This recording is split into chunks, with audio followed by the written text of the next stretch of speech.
Ration அரிசியும் துவரம் பருப்பும் வச்சு பண்ண அடை தோசைங்க செம்ம டேஸ்டா இருக்குங்க. 2 டம்ளர் ரேஷன் புழுங்கல் அரிசி, 1 டம்ளர் ரேஷன் பருப்பு தனித்தனியா ஊற வச்சுக்கலாம். இட்லி அரிசி, நார்மல் துவரம் பருப்பு போட்டு கூட இது பண்ணலாங்க. இது குறைஞ்சது ஒரு 4 மணி நேரம் ஊறட்டுங்க. ஊறினதுக்கு அப்புறமா நல்லா ஒரு 2-3 தடவை கழுவி எடுத்துக்கோங்க. தனித்தனியாவே இருக்கட்டும். கிரைண்டர்ல 2 துண்டு இஞ்சி, 4 பச்சை மிளகாய், 4 வரமிளகாய் சேர்த்து முதல்ல அரைச்சுக்கலாம்.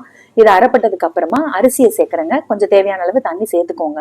அரிசி 3/4 பதத்துக்கு அரைச்சதுக்கு அப்புறமா தான் பருப்பு சேர்க்க. பருப்பு சேர்த்த உடனே கொஞ்சம் கருவேப்பிலை, ஒரு 1/2 ஸ்பூன் அளவுக்கு சீரகம், 1/4 ஸ்பூன் பெருங்காயத்தூள், 1 ஸ்பூன் கல்லுப்பு எல்லாம் சேர்த்துட்டு கொஞ்சம் கொரகொரப்பா அரைச்சுக்கோங்க. ஆஃப் பண்றதுக்கு முன்னாடி நல்லா ஒரு 15-20 சின்ன வெங்காயம் இடிச்சு இது கூட சேர்த்து ஒரு 2 திருப்பிட்டு ஆஃப் பண்ணிக்கோங்க. சோ மாவு கூட கொஞ்சமா கொத்தமல்லி தழை மட்டும் கட் பண்ணி போட்டுட்டு அப்படியே கலந்துட்டு தோசை சுட வேண்டியதுதாங்க. சூப்பர் டேஸ்ட்ல இருக்குங்க. இது கூட தேங்காய் சட்னி, மசால் ரொம்ப நல்லா இருக்குங்க. அடை தோசைக்கு ஒரு தடவை ட்ரை பண்ணுங்க.